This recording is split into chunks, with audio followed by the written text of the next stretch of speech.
بسم الله الرحمن الرحيم لا أقسم بهذا البلد وأنت حل بهذا البلد ووالد وما ولد لقد خلقنا الإنسان في كبد أيحسب أن لن يقدر عليه أحد يقول أهلكت مالا لبدا أيحسب أن لم يره أحد ألم نجعل له عينين ولسانا وشفتين وهديناه النجدين فلاقتحم العقبة وما أدراك ما العقبة فك رقبة أو إطعام في يوم ذي مسغبة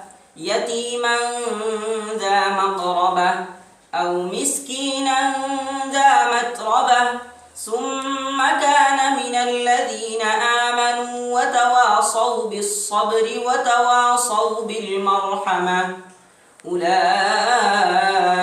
أصحاب الميمنة والذين كفروا بآياتنا هم أصحاب المشأمة عليهم نار مؤصدة بسم اللہ الرحمن الرحیم سورۃ البلد مکیہ، یہ سورۃ البلد ہے، مکی سورتوں میں سے ہے۔ تقریباً 30ویں پارے کے جتنی بھی سورتیں ہیں تقریباً سب مکی ہی ہے، اور ان کے مضامین ملتے جلتے ہیں، زیادہ تر آخرات کے مضامین پر مشتمل ہے اور اعمال کے جزا اور سزا پر مشتمل ہے۔ بلد کے معنی آتے ہیں شہر کے، جمع بلاد۔ تسمیۃ الکل باسم الجز کے قبیل سے ہے، جز کے نام سے کل کا نام رکھ دینا۔ قرآن کریم کے جتنے بھی صورتیں ہیں وہ اسی قبیل سے ہے، ایک جز کے نام سے پورے سورت کا نام رکھ دیا گیا ہے۔ جیسا کہ یہاں لا اقسم بہذا البلد کا لفظ آیا، اسی ھذا البلد کی وجہ سے مکمل سورت کا نام سورۃ البلد ہے۔ اس سورت کے مضامین بھی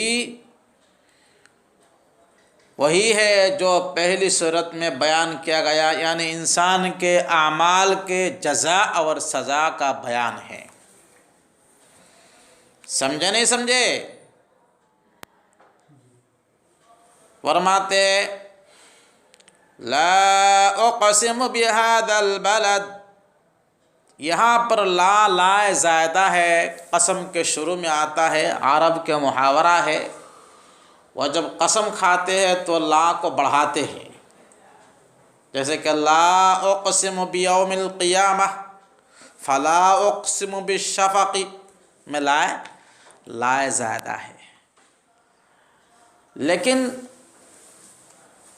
اصح بات یہ زیادہ تر یعنی صحیح قول یہ ہے کہ یہاں لا زائدہ نہیں ہے، بلکہ مخاطب جو گمان کر رہا ہے، باطل خیال کر رہا ہے، اس باطل خیال کی نفی کے لیے، اس کے خیال خام کو رد کرنے کے لیے اللہ تعالیٰ اس لا کو بڑھاتے ہیں قسم کے شروع میں۔ یعنی تم جس طرح سے خیال کر رہے ہو ایسا نہیں ہے، بلکہ میں قسم کھا کے جو بات کہہ رہا ہوں وہ بات صحیح ہے۔ نہیں سمجھ رہے ہو؟ مخاطب جو غلط خیال میں مبتلا ہے اس کے غلط خیال کو رد کرنے کے لیے لا لاتے ہیں، اور اگلی جو بات کہنے والا ہے آنے والے بات کو قسم کے ذریعہ سے کیا کرتے ہیں؟ مؤکد کرتے ہیں، مضبوط کرتے ہیں۔ مثال کے طور پر کہا جاتا ہے کہ آنے والی جو بات ہے میں جو کہہ رہا ہوں ایسا ہی ہے، تم جس طرح سمجھ رہے ہو ایسا نہیں ہے، یہ مفہوم ہوتا ہے۔ لا اقسم بہذا البلد، میں قسم کھاتا ہوں اس شہر کی، اس شہر سے مراد شہر مکہ کی، کس کی؟ شہر مکہ کی۔ شہر مکہ بہت زیادہ باعزت باعظمت شہر ہے، ساری کائنات میں، ساری دنیا میں سب سے زیادہ احترام، حرمت والا، عظمت والا، برکت والا اگر شہر ہے تو کون سا شہر ہے؟ شہر مکہ ہے۔ جیسے کہ دوسری جگہ میں آیا وَهَذَا الْبَلَدِ الْأَمِينَ سورہ والتین میں، اور اس امن والے شہر کی قسم، اللہ بار بار قسم کھا رہے شہر کی۔ تو اللہ پاک رب العالمین جس چیز کی قسم کھاتے ہیں اس کی عظمت بڑھ جاتی ہے۔ مکہ کی عظمت بہت زیادہ ہے، اس لیے عظمت والے شہر کی قسم کھا رہے ہیں۔ اس میں حرم مکی ہے، دنیا کے سید الکونین صلی اللہ علیہ وسلم، سید الاولین و آخرین جہاں پیدا ہوئے ہے، جہاں پر وحی نازل ہوئی ہے، جہاں پر حرم میں مکی ہے، جہاں ایک رکعت کی نماز لاکھ رکعتوں کی نماز کے برابر ثواب ہے، جہاں کسی بھی جانور کو شکار کرنا، جس حرم کے اندر کیا ہے حرام ہے، جانور شکار نہیں کر سکتا، کوئی کسی پر ظلم نہیں کر سکتا، یہاں تک کہ خود رو جو گھاس اور درخت ہے ان کو بھی اکھاڑنا کیا ہے؟ منع ہے۔ اس لیے اس شہر کے قسم کھا رہے اللہ پاک رب العالمین۔ حضرت عبداللہ بن عدی رضی اللہ عنہ فرماتے، ترمذی کی روایت ہے، نبی صلی اللہ علیہ وسلم ہجرت جب فرما رہے تھے تو مکہ کی طرف دیکھ کر رو رہے تھے اور مکہ کو خطاب کر کے فرما رہے تھے کہ آئے شہر مکہ، تو روئے زمین پر ساری سرزمین سے افضل اور عظمت اور حرمت والا ہے، اگر مجھے نکالنے پر مجبور نہ کیا جاتا تو میں یہاں سے نہ نکلتا۔ ارے سمجھے نہیں سمجھے؟ اس سے اس شہر کی عظمت سمجھ میں آتا ہے۔ تو اس لیے اللہ تعالیٰ اس شہر کی قسم کھا رہے ہیں، بڑی عظمت والا ہے، قسم کھانے سے اس کی عظمت اور زیادہ بڑھ گئی۔ وَأَنْتَ حِلٌّ بِهَذَا الْبَلَدِ، اور اے نبی آپ کے لیے یہ شہر حلال ہونے والا ہے۔ یہ جملہ معترضہ ہے، تین قسم اللہ نے یہاں کھائی، تو ایک قسم کے بعد دو قسم بیچ باقی ہے، اور دو قسموں کے بیچ میں وَأَنْتَ حِلٌّ بِهَذَا الْبَلَدِ جملہ معترضہ کے طور پر اللہ نے بیان فرمایا ہے۔ حلٌ کا کیا مطلب ہے؟ حل یحل، حل یحل حلالا کے معنی آتے ہیں کہ یہ چیز کا حلال ہونا، جائز ہونا، اور ایک معنی آتا ہے حل یحل حلولا بالمکان، کسی جگہ میں آنا، مقیم ہونا، قیام کرنا۔ سمجھے نہیں سمجھے؟ حل یحل بالمکان، حلولا کے معنی کسی جگہ کیا کرنا؟ قیام کرنا، نزول اختیار کرنا، پڑاؤ ڈالنا، روکنا۔ اگر حل یحل حلالا سے بنا ہے تو کیا مطلب ہوگا؟ اس وقت دو مطلب ہے۔ اے نبی آپ کے لیے یہ شہر مکہ حلال ہونے والا ہے، یعنی آج آپ کو پریشان کیا جا رہا ہے، آپ کو ستایا جا رہا ہے، ایک دن ایسا آئے گا، اللہ آپ کو بشارت دے رہے کہ آپ فاتح بن کر یہاں آئیں گے، اور یہاں کی حرمت کو اللہ تعالیٰ کچھ وقت کے لیے اٹھا لیں گے۔ آپ کے لیے وہاں قتل و قتال کرنا، لڑائی کرنا، ان ظالموں کو سبق سکھانا، انتقام لینا آپ کے لیے کیا ہو جائے گا؟ حلال ہو جائے گا۔ جیسا کہ فتح مکہ کے دن ہوا سن 8 ہجری میں، فتح مکہ ہوا نہیں، سن 8 ہجری میں جو فتح مکہ ہوا، اس کی طرف اللہ تعالیٰ آپ کو بشارت دے رہے، اشارہ فرما رہے کہ آپ کے لیے یہ شہر مکہ ایک وقت میں حلال ہونے والا ہے۔ اللہ تعالیٰ اس کی حرمت کو ایک کچھ سمے کے لیے، کچھ ٹائم کے لیے، کچھ وقت کے لیے اٹھا لیں گے، اور آپ اس وقت ان ظالموں سے انتقام لے سکتے ہیں۔ جب فتح مکہ میں آپ فاتحانہ طور پر داخل ہوئے، جو سب سے زیادہ ظالم اور جابر، جن کے خون بالکل حلال ہو گیا، اللہ نے جن کو دنیا سے پاک کرنے کے لیے حکم دیا، ان کو پاک کیا گیا۔ اس کے بعد پھر فتح مکہ اور حرم ہمیشہ کے لیے جس طرح پہلے سے محترم تھا ہمیشہ کے لیے محترم رہا، قتل و قتال وہاں پر کیا ہے ہمیشہ کے لیے حرام ہے، لیکن کچھ وقت کے لیے سن 8 ہجری میں فتح مکہ کے دن اللہ نے آپ کو حلال کیا، اس کی طرف اشارہ ہے۔ ایک مفہوم تو یہ، دوسرا مفہوم یہ ہے وَأَنْتَ حِلٌّ بِهَذَا الْبَلَدِ، اے نبی اس شہر میں آپ حلال ہے، یعنی اس کا مطلب یہ ہے کہ جس شہر مکہ میں، جس حرم میں مشرکین قتل کیا کہتے ہیں شکار کو بھی حرام سمجھتے ہیں، ہر غلط کام کو حرام سمجھتے ہیں، آپ ایک اتنی عظیم ہستی ہونے کے باوجود آپ کو ستانا حلال سمجھ رہے ہیں، آپ کو پیٹنا اور مارنا نعوذ باللہ حلال سمجھ رہے ہیں، آپ کے قتل کو حلال سمجھ رہے ہیں۔ ارے سمجھے نہیں سمجھے؟ جس کی عظمت کو کافر بھی مانتے ہیں، مشرک بھی مانتے ہیں، یہاں تک کہ پرندہ بھی نہیں شکار کرتے ہیں، کسی جانور کو بھی نہیں مارتے، لیکن آپ کے اتنے دشمن ہو گئے کہ آپ کو وہاں مارنا حلال سمجھ رہے ہیں۔ یہ حل یحل حلالا کے دو مفہوم ہوا، سمجھے نہیں سمجھے؟ کہ ساری مخلوق کو ستانا یا حرام سمجھتے اور آپ کو ستانا صرف اس وجہ سے کہ آپ توحید کی دعوت دیتے ہیں، ایمان کی دعوت دیتے ہیں، حلال سمجھ رہے۔ اور حل یحل حلولا بالمکان جس کا مناط قیام کرنا، اس کا مطلب یہ ہوگا انت حال بہذا البلد، آپ اس شہر کے مقیم ہیں، آپ اس شہر کے باشندے ہیں، اور شہر کا رہنے والا باشندہ اگر اچھا ہو تو اس جگہ کی قیمت بھی زیادہ ہو جاتی ہے، فضیلت اس کے اندر آ جاتی ہے۔ ارے سمجھے نہیں؟ مکین کی وجہ سے مکان کی قیمت کیا ہو جاتی ہے؟ بڑھ جاتی ہے۔ رہنے والا اچھا ہو تو اس جگہ کی قیمت اچھی نہیں ہوتی ہے، دام نہیں بڑھ جاتی ہے۔ اگر تمہارے پڑوسی اچھا ہے، اس ملک اس گاؤں کے رہنے والے اچھے ہیں، تو یہاں کی زمین کی قیمت بڑھتی نہیں بڑھتی ہے، اس کی فضیلت زیادہ ہو جاتی ہے۔ اگر کہا جائے کہ فلاں جگہ کے لوگ بڑے اچھے ہیں تو لوگ تعریف نہیں کرتے، کس وجہ سے تعریف کر رہے ہیں؟ لوگوں کی وجہ سے تعریف کر رہے ہیں۔ اگر کسی کے پڑوسی اچھا ہے تو اس جگہ کی قیمت زیادہ ہو جاتی ہے، اگر پڑوسی خراب ہے تو اس کی قیمت کم ہو جاتی ہے۔ تو اللہ فرماتے ہیں اے نبی آپ اس شہر کے کیا ہے مکین ہیں، آپ اس شہر کے مقیم ہیں، لہذا آپ کے اقامت کے وجہ سے بھی اس کی فضیلت میں اور اضافہ ہو جاتا ہے۔ مکین کی وجہ سے مکان کی فضیلت کیا ہو جاتی ہے؟ بڑھ جاتی ہے۔ ارے سمجھے نہیں سمجھے؟ وَوَالِدٍ وَمَا وَلَدٍ، اور قسم ہے والد کی، باپ کی۔ والد سے مراد حضرت آدم علیہ السلام ہے۔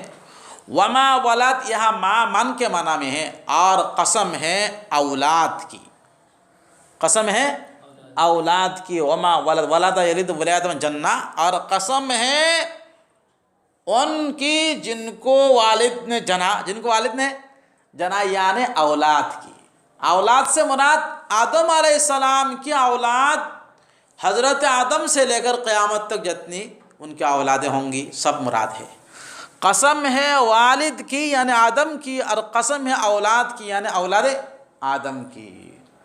ارے سمجھے نہیں؟ وَلَقَدْ كَرَّمْنَا بَنِي آدم، بنی آدم کو اللہ نے کیا کیا عزت دی، ان کی قسم کھا رہے۔ اللہ تعالیٰ کو اختیار ہے اپنے مخلوق میں سے کسی کی بھی قسم کھائے، اور جن کی اللہ قسم کھاتے ہیں ان کی عظمت بڑھ جاتی ہے۔ تو بنی آدم کی بھی فضیلت بڑھ گئی، آدم کی بھی فضیلت بڑھ گئی ہے۔ یہ 3 قسم ہے۔ 3 قسم کے بعد جواب قسم کیا ہے؟ لَقَدْ خَلَقْنَا الْإِنسَانَ فِي كَبَدٍ، تحقیق کہ ہم نے انسان کو پیدا کیا مشقت میں۔ کبد، کبیدہ یکبد کے معنی آتے ہیں مشقت اٹھانا، مشقت جھیلنا۔ ارے سمجھے نہیں سمجھے؟ قسم ہے اس شہر کی یعنی مکہ کی، اور والد یعنی آدم کی، اور اولاد اولاد آدم کی۔ جواب قسم کیا ہے؟ تحقیق کہ ہم نے انسان کو پیدا کیا مشقت میں۔ انسان کو پیدا کیا ہے؟ مشقت میں۔ کیا مشقت آتا ہے؟ انسان اپنے زندگیوں میں طرح طرح کے حالات اور پریشانیوں میں ایک بعد دیگر مسلسل مبتلا ہوتے رہتے ہیں۔ آج یہ پریشانی، کل یہ پریشانی، پرسوں یہ پریشانی، کبھی تکلیف ہے، کبھی کیا ہے بیماری ہے، کبھی فقر فقہ ہے، کبھی تنگی ہے، کبھی دشمن کا تسلط ہے، جی کبھی پڑوسی سے تارا ہے، کبھی دشمن مسلط ہو گیا۔ یعنی زندگی میں حالات مصائب تکلیفیں آتی رہتی ہے یا نہیں آتی ہے؟ سب کیا ہے؟ معصوم ہیں۔ دنیا میں سب کیا ہے؟ پریشانیوں سے کیا ہے؟ بالکل خالی ہے کیا؟ جتنے بھی انسان ہیں، چاہے وہ کتنا بڑا ہو، چاہے کتنا ہی مالدار ہو، کچھ نہ کچھ پریشانی ہوتی ہے۔ تو اللہ فرماتے ہیں ہم نے انسان کس میں پیدا کیا؟ پریشانی میں پیدا کیا۔ ماں کے پیٹ میں جب ہوتا ہے تو اس وقت پریشانی ہوتی ہے، ماں کے پیٹ کے اندھیری، جی جب آتا ہے دنیا میں پریشانی میں ہوتی ہے، جب 2 سال دودھ کھاتا ہے اس میں پریشانی ہوتی ہے، اس کے بعد پڑھنے کا زمانہ آتا ہے، بچپنا ختم ہوتا ہے،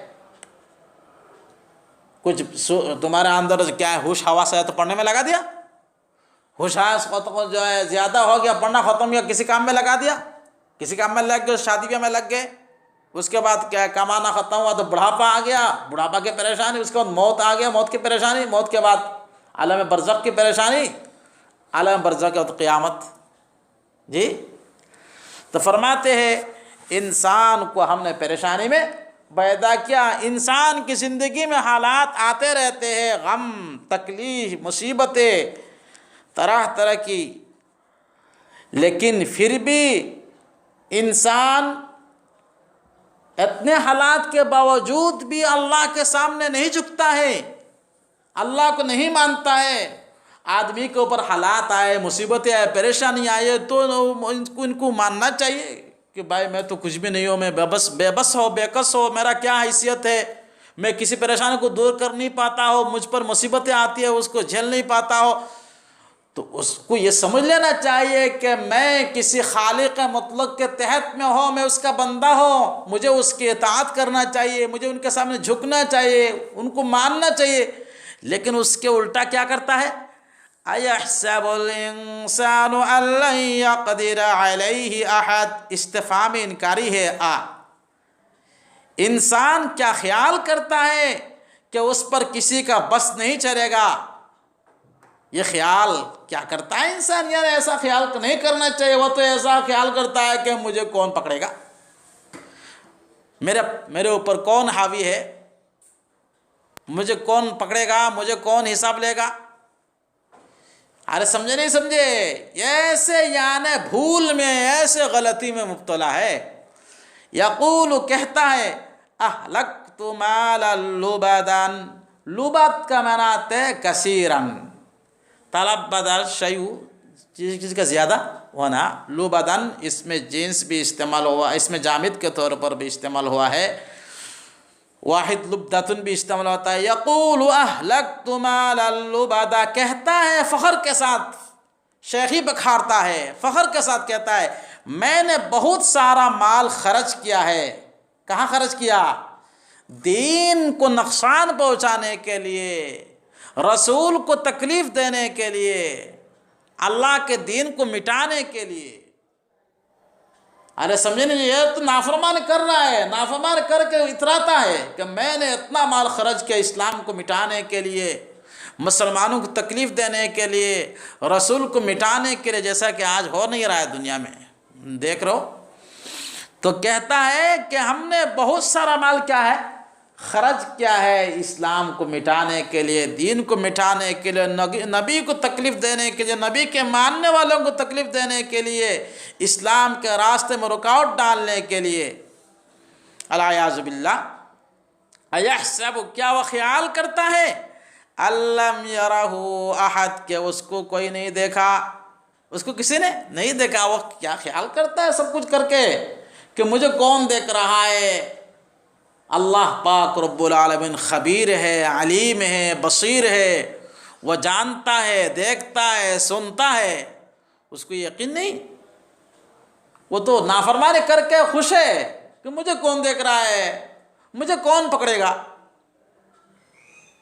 یعنی اللہ نے مشقت میں پیدا کیا، حالات دیتے، پھر بھی وہ سدھرتے نہیں ہیں، حالات سے متاثر رہ کر اللہ کی طرف جھکتے نہیں ہیں۔ اللہ پاک رب العالمین اس کو حالات دیتے ہیں آزمانے کے لیے، اس کو سدھرنے کے لیے، لیکن وہ سدھرتا نہیں ہے۔ اور خوشحالی اور اللہ تبارک و تعالیٰ نے کیا کہ نعمتیں دی ہے، اس نعمتوں سے وہ متاثر اگر اللہ کے سامنے نہیں جھکتا ہے، اللہ کو نہیں مانتا ہے۔ ہر انسان کو اللہ نے جو عمومی طور پر جو نعمتیں دی ہے ان کو اللہ یہاں بیان فرما رہے۔ بڑی قیمتی نعمت ہے، جن کے پاس وہ نعمت ہے اللہ نے مفت میں دیا ہے، اور جن کے پاس وہ نعمتیں نہیں ہیں ان سے جا کر ان کی قدر معلوم کر لو۔ کیا فرمایا اللہ تعالیٰ نے؟ أَلَمْ نَجْعَلْ لَهُ عَيْنَيْن، کیا ہم نے اس کے لیے دو آنکھیں، وَلِسَانًا اور ایک زبان، وَشَفَتَيْن اور دو ہونٹ نہیں دیے۔ عین تثنیہ عینین جمع اعین، لسان السنۃ اس کی جمع ہے وہ نا زبان، اور شفتین شفتن کی تثنیہ شفتین جمع شفاہن و شفاوات بمعنی ہونٹ۔ تو اللہ تعالیٰ انسان کے جسم میں سے دو چار نعمتیں گنوا رہے ہیں، اتنے قیمتی نعمت ہے، جن کے آنکھ نہیں ہے ان سے جا کر پوچھ لو آنکھ کی کیا قیمت ہے۔ دنیا کی کسی نعمت کو دیکھ پا رہا ہے بیچارہ؟ تو اللہ نے دو آنکھیں دی ہے، اور دو آنکھوں کی حفاظت کے لیے دیکھو اوپر بھی بال لگا دیے بھوئے، اس آنکھوں کے اوپر بال لگا دیے، پھر ان دونوں آنکھوں کو دو گڑھے، دو ہڈی کے بیچ میں ایسا رکھا کہ کوئی چیز اس کو نقصان نہ پہنچ سکے۔ نازک اعضاء ہے آنکھ، بہت نازک اعضاء ہے، ان کی حفاظت کے لیے اللہ نے دو ہڈی کو سوراخ کر کے بنایا اور ان کے اندر فٹ کر دیا۔ پھر ان کی حفاظت کے لیے پردہ ڈال دیا، پردہ کے اوپر بال ڈال دیے، اس بال کے اوپر اور دو بال ڈال دیے حاجب۔ جب کوئی چیز گرتی ہے فوراً آنکھ بند ہو جاتی ہے، یہ آٹومیٹکلی قدرتی ہے۔ یہ ان پر غور فکر کرو، کتنی بڑی نعمت ہے۔ اگر یہاں آنکھ ہوتی یا آنکھوں کے اوپر پردہ نہ ہوتا، آنکھوں کے اوپر بھو نہ ہوتا، یہ بال نہ ہوتے، تو کیا ہے کیڑے مکوڑے بھی گھس سکتے ہیں، اور کیا کہتے ہیں آپ کے بالو اور ریت اور دھول بھی اس کے اندر گھس کر آنکھ کو خراب کر سکتے تھے۔ لیکن اللہ نے اتنے بہترین انداز سے آنکھوں کو بنایا ہے، دنیا کے سارے میڈیکل سائنس میں کیا ہے فیل ہو جائیں گے، نہیں بنا پائیں گے۔ وَلِسَانًا انسان اپنے معافی ضمیر کو ادا کرنے کے لیے، اپنے دل کی باتوں کو ادا کرنے کے لیے اللہ نے زبان دی ہے۔ کیا دی ہے؟ زبان دی، جس کو استعمال کرتا ہے تو بولی نکلتی ہے، اپنے دل کے اندر کی باتوں کو کھول کے پیش کر سکتا ہے۔ پھر زبان کے ساتھ ساتھ دو ہونٹ بھی دیے ہیں، جس سے آپ زبان سے جو بات بولتے ہیں اس کو بہترین طریقہ سے نکال سکتے ہیں ہونٹوں کی مدد سے۔ اور زبان کی حفاظت کے لیے ہونٹ ایسا سمجھ لو جیسا کہ وہ کیا ہے کور ہے، زبان کو حفاظت سے رکھا ہے۔ تو اللہ کی بہت بڑی نعمت ہے، یہ ہر ایک کو اللہ نے دی ہے، لیکن ان سے نہ تو متاثر ہوتا ہے، نہ ان کی قدر کرتا ہے، نہ ان کی نعمتوں کا شکریہ ادا کرتا ہے۔ اس کے ساتھ ساتھ آگے اللہ اور شمار کرتے ہیں وَهَدَيْنَاهُ النَّجْدَيْنِ، نجدن کی تسنیہ نجدین، نجدن کے معنی آتے ہیں راستہ۔ کیا ہے؟ راستہ۔ نجدین دو راستوں کی ہم نے راہ بتلا دی، دو راستوں کو ہم نے دکھایا، دو راستوں کی رہنمائی کی۔ دو راستے میں خیر اور شر کے راستہ، خیر اور جنت میں جانے والا راستہ اور جہنم میں جانے والا راستہ بالکل کلیئر صاف کر کے ہم نے بتا دیا۔ سامنے ہم نے کیا بتا دیا؟ صاف بتا دیا نبیوں کے ذریعہ سے، آسمانی کتابوں کے ذریعہ سے، کہ یہ راستہ جنت کو جانے والا ہے، یہ راستہ جہنم کو جانے والا ہے، جو سب کچھ بتا دیتا ہے۔ کتنا بڑا کریم ہوتا ہے۔ فَلَقْتَحَمَ الْعَقَبَةَ، اقتحم یقتحم کے معنی آتے ہیں الدخول بسرعت و شدت، کہیں بہت جلدی سے شدت کے ساتھ گھس جانا، کسی جگہ مضبوطی کے ساتھ، طاقت کے ساتھ جلدی سے گھسنے کو کیا کہتے ہیں؟ اقتحم۔ کیا کہتے ہیں؟ اقتحم اقتحم یقتحم اقتحامن باب افتعال سے بنا بہت مضبوطی اور سختی کے ساتھ جلدی سے گھس جانا. فلاقتحم العقبہ پھر وہ گھاٹی دین کے گھاٹی میں ہو کر نہیں نکلا. دین کے گھاٹی میں ہو کر نہیں نکلا یعنی دین کو اس نے اپنایا نہیں. دین کو گھاٹی سے تشبیہ دی. گھاٹی سمجھتے ہو دو پہاڑوں کے بیچ میں جو راستہ ہوتا ہے, دو پہاڑوں کے بیچ میں جو راستہ آتا ہے اس کو کہتے ہیں گھاٹی, جمع عقبن عقبات. اس گھاٹی جب آدمی گھاٹی کے اندر پہاڑوں کے بیچ کے راستے کے اندر داخل ہو جاتا ہے, دشمنوں کے شر سے بچ جاتا ہے, تو اللہ نے دین کو گھاٹی سے تشبیہ دی. یعنی جو اس دین کے راستے پر چلے گا وہ شیطان کے شر سے بچ جائے گا, اور اللہ کے راستے پر چلنے کی وجہ سے کیا ہے وہ جنتی بن جائے گا. دین کے راستے کو گھاٹی سے تشبیہ دی. وہ گھاٹی کے اندر گھس کر نہیں نکلا یعنی دین کو اپنایا نہیں اس نے. وَمَا أَدْرَاكَ مَا الْعَقَبَةُ اے نبی آپ کو کیا پتا عقبہ کیا چیز ہے, گھاٹی کیا چیز ہے. یعنی دین کے جتنے بھی شعبے ہیں نا, نیک عمل ہے, ان کو اس نے اپنایا نہیں ہے. دین کے شعبے کیا کیا ہے, دین کے بڑے بڑے نیک عمل کیا کیا ہے, ان میں سے کچھ کو اللہ یہاں بیان فرماتے ہیں. فک رقبتن, فک یفک فکن کا مناتے گردن چھڑانا, غلام آزاد کرنا. غلام آزاد کرنا. جو آدمی کی اصل کیا ہے, انسانیت کے اصل کیا حریت ہے, انسان آزاد رہے.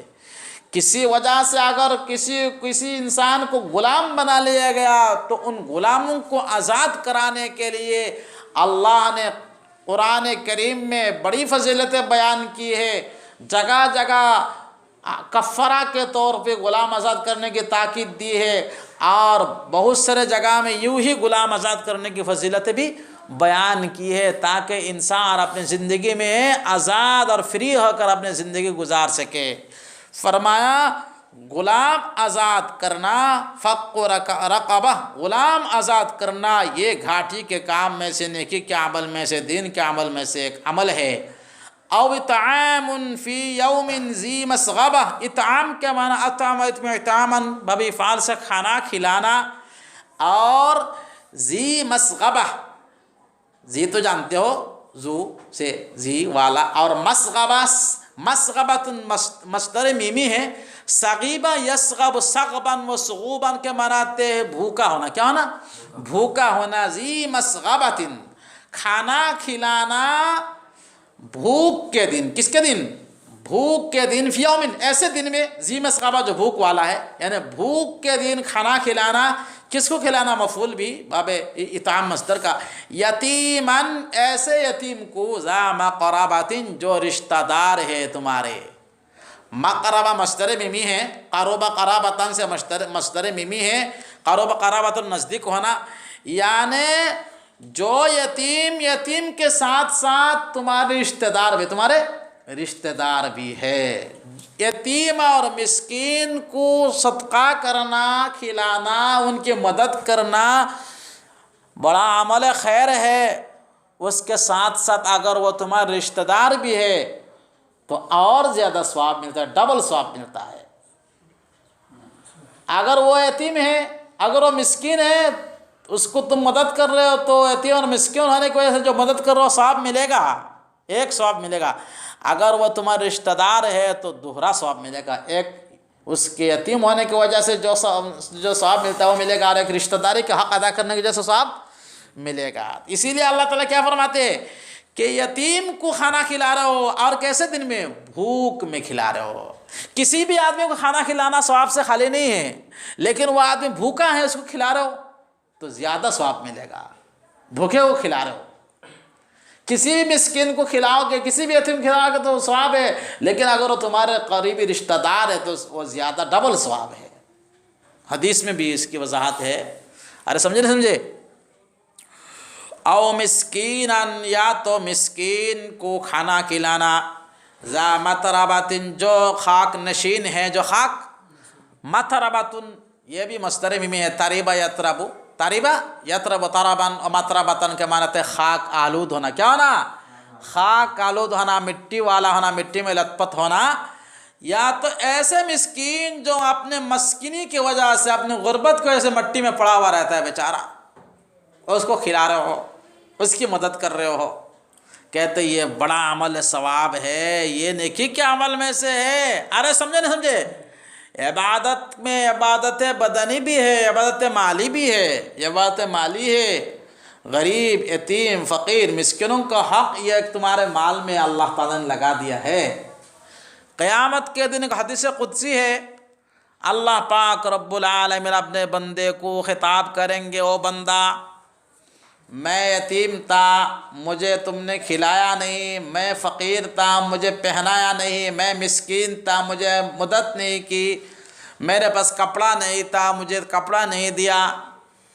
بندہ کہے گا اللہ پاک آپ تو احکم الحاکمین ہیں، آپ غنی ہیں، آپ محتاج نہیں ہیں، آپ کو کیسے کھانا کھلائیں گے، آپ کو کیسے کپڑا پلائیں گے پہنائیں گے، آپ تو تمام ضرورت سے کیا ہے بے نیاز ہے، ورا الورا ہے، آپ کیا کہہ رہے؟ میرے بندہ تمہارے پڑوس میں فلاں آدمی فقیر تھا، اس کے گھر میں کھانا نہیں تھا، اگر تم اس کو کھانا کھلاتے تو مجھے کھانا کھلانا ہوتا.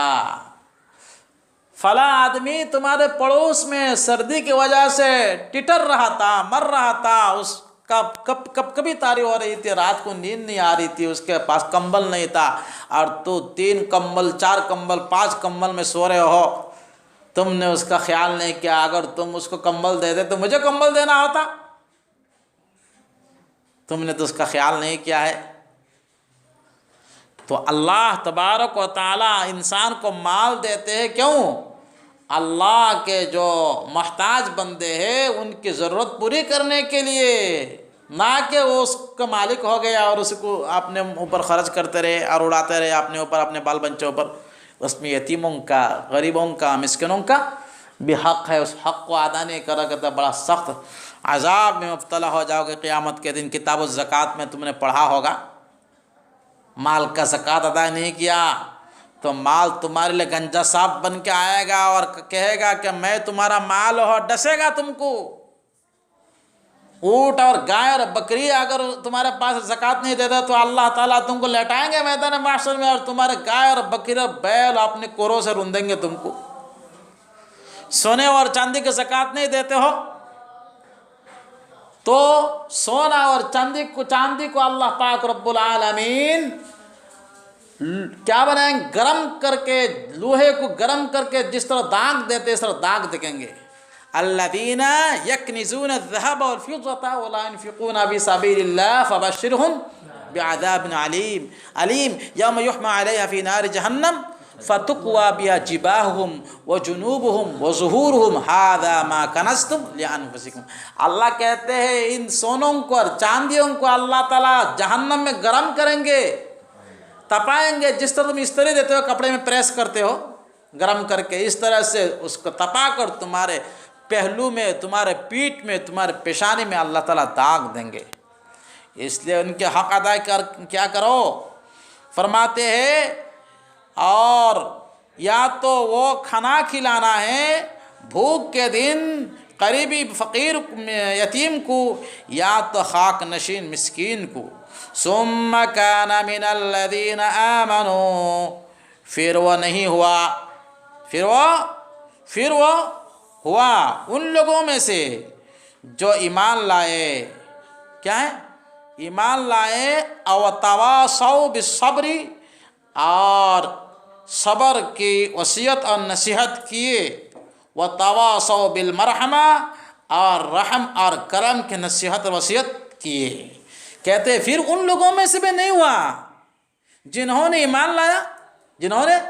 ایمان لایا اور ایک دوسرے کو صبر کی تلقین کیے، اور ایک دوسرے پر رحم اور کرنے کی، شفقت کرنے کی تلقین کیے. فرماتے یہاں 3 چیزیں ہیں. ایمان لانا، یہاں جو سمہ جو ہے، سمہ ترتیب ذکری کے لیے ہے، ترتیب ذکری کے لیے ہے. فرمایا ثم کان من الذین آمنوا، پھر ترتیب مقامی کے لیے نہیں ہے بلکہ بات کو بیان کرنے کے لیے کہہ رہے ہیں، ورنہ یہ لازم آ جائے گا پہلے تو اطعام ہے اس کے بعد ایمان ہے، یہ مطلب نہیں ہے، ایمان تو سب سے پہلے ہی ہے۔ ثم کان، پھر نہیں ہوا ان لوگوں میں سے، کانا کا وہ میں کیا ہے، فلاقتحم العقبہ کے اوپر کیا عطف ہے، نفی پر عطف ہو رہا ہے، پھر نہیں ہوا ان لوگوں میں سے جو ایمان لائے۔ یہ ایمان لانا چاہیے تھا، مومن بننا چاہیے تھا، پھر مومن بننے کے بعد صبر یعنی اللہ کی اطاعت پر جمے بھی نہیں ہیں۔ ایمان لانے کے بعد جم جانا، ایمان پر استقامت اختیار کرنا بہت بڑی چیز ہے یہ۔ ارے بھائی، آدمی جو مومن ہوتا ہے تو اس کے اوپر حالات نہیں آتے ہیں، پریشانی نہیں آتی ہے، لوگ ڈگمگاتے ہیں، مرتد ہو جاتے ہیں، چھوڑ دیتے ہیں، پریشانیوں کو برداشت نہیں کر پاتے، تو اللہ کہتے ہیں ایمان لانے کے بعد پھر جمتے ہیں۔ کیا کرتے ہیں؟ جمتے ہیں، جمنا چاہیے۔ صبر کا مفہوم میں صبر علی طاعت، اطاعت پر جمنا، صبر علی معصیت، گناہ سے پرہیز کرنا، یہ بھی داخل ہے۔ ارے سمجھے نہیں سمجھے؟ اور صبر علی المصائب، مصیبتوں پر کیا کرنا؟ برداشت کرنا۔ صبر کے 3 درجہ ہیں۔ اللہ کی طرف سے جو حالات اور مصیبتیں آتی ہیں اس پر کیا کرنا؟ صبر کرنا، اس کو برداشت کرنا، اس میں جزا فضا نہ کرنا، اس میں شکوہ شکایت نہ کرنا، یہ بھی صبر ہے۔ اور تمہارے جی نہیں چاہ رہا ہے اللہ اللہ کرنے کی، فرض نماز پڑھنے کی، زکوٰۃ دینے کی، تہجد کے اٹھنے کی، تلاوت کرنے کی، سبق پڑھنے کی جی نہیں کر رہا ہے، اس کے باوجود نفس کو کچل کر تم کر رہے ہو، اللہ اللہ کر رہے ہو، سبق بھی پڑھ رہے ہو، تلاوت بھی کر رہے ہو، مدرسے کے قانون بھی مان رہے ہو، یہ صبر علی الطاعت ہے، صبر علی طاعت ہے۔ اور صبر عن المعاصی، تمہارا جی چاہ رہا ہے کہ نافرمانی کرو، نعوذ باللہ فلم دیکھو، نعوذ باللہ غلط کام کرو، لیکن تم اس سے اپنے نفس کو کنٹرول کر رہے ہو، یہ صبر عن المعاصی واقع، صبر عن المعاصی، گناہ سے بچنے کا صبر ہے۔ تو فرماتے ایمان لانے کے بعد وہ اطاعت پر بھی جمتا ہے، نافرمانی سے بچتا ہے، اور کیا کرتا ہے؟ مصائب پر بھی جم کر رہتا ہے، برداشت کرتا ہے۔ تو فرماتے ہیں اور کیا کرتا ہے؟ وَتَوَاصَوْا بِالْمَرْ، تواصو، تواصو تفاعل سے ہونا، ایک دوسرے کو کیا کرنا؟ تاکید حکم کرنا، نصیحت کرنا۔ اور مرحمہ، رحیمہ یرحم، رحمتاً و مرحمتاً مصدر ہے، مصدر میمی ہے۔ اور مہربانی کی بھی تلقین نہیں کرتے ہیں، مہربانی کی تلقین کرنا ایک دوسرے کو، یہ بھی بہت بڑا کیا ہے؟ ثواب کا کام ہے، بڑی عبادت ہے۔ الراحمون یرحمہم الرحمن، اللہ کیا فرما رہے؟ الراحمون، نبی علیہ السلام، الراحمون یرحمہم الرحمن، رحم کرنے والوں پر رحمان کیا فرماتے؟ رحم فرماتے ہیں۔ ارحموا من فی الارض یرحمکم من فی السماء، زمین والوں پر رحم کرو، آسمان والا تم پر کیا کرے گا؟ رحم کرے گا، کرم کرے گا۔ اس لیے ایک دوسرے اگر کوئی ظلم کرتا ہے تو اس کو سمجھاؤ، بھائی ظلم مت کرو، ظلم کرنا حرام ہے، مہربانی کا معاملہ کرو۔ خود بھی رحم و کرم کا مادہ رکھتا ہے، رحم و کرم کرتا ہے اللہ کی مخلوق پر، اور دوسروں کو بھی رحم کرم کے کیا کرتا ہے؟ حکم کرتا ہے، تاکید کرتا ہے۔ ارے سمجھے نہیں سمجھے؟ دل کے اندر رحم و کرم کا مادہ رکھنا یہ بہت بڑا اچھا عمل ہے، اللہ کے پسندیدہ ہے۔ ارے سمجھے نہیں سمجھے؟ اس لیے اللہ فرماتے ہیں کہ جو عقبہ یعنی دین کے گھاٹی میں داخل ہونا، یعنی دین کے اہم شعبے، بہت اچھے اچھے جو شعبے ہیں، جو حقوق العباد اور حقوق اللہ میں سے ایک تو یتیم مسکین کا خیال رکھنا، غریبوں کا خیال رکھنا، ایک کیا ہے؟ جمنے کی، صبر کی تلقین کرنا، ایک دوسرے پر رحم کھانے کی تلقین کرنا، اور سب سے پہلے کیا لے آنا؟ ایمان لے آنا۔ ایمان کے بعد یہ سب عمل ہے۔ ارے سمجھے؟ ایمان کے بغیر کوئی عمل بھی اللہ کے معتبر نہیں ہے۔ اگر ایمان کے بغیر کوئی عمل کرتا بھی ہے تو اللہ تعالیٰ اس کا بدلہ دنیا میں دے دیتے، آخرت میں نہیں دیں گے۔ ارے سمجھے؟ تو ایمان لے آؤ، ایمان پر جم جاؤ، اور جمنے کے بعد کیا ہے؟ ایمان جتنے بھی شاخ ہے، برانچ ہے، ان پر عمل کرو، ایک دوسرے کو صبر کی تلقین کرو، ایک دوسرے کو رحم کرم کھانے کی کیا کرو؟ تلقین کرو، اور خود بھی رحم کرم کرنے والے کیا ہو جاؤ؟ بن جاؤ تو کامیاب ہو جاؤ گے۔ اللہ فرماتے ہیں جو نافرمان انسان ہے، کافر انسان ہے، اللہ نے اس کو مشقت میں پیدا کیا، اس سے بھی نہیں سدھر رہا ہے، اس کو طرح طرح کی نعمتیں دی، اس سے بھی نہیں سدھر رہا ہے۔ ایسے انسان کے لیے ہلاکت اور بربادی ہے۔ اور جو ایمان اور عمل صالح کے ساتھ اپنی زندگی کو مزین کر لیتے ہیں، یہی انسان کیا ہے آخرات میں کامیاب ہے۔ صدق اللہ العظیم۔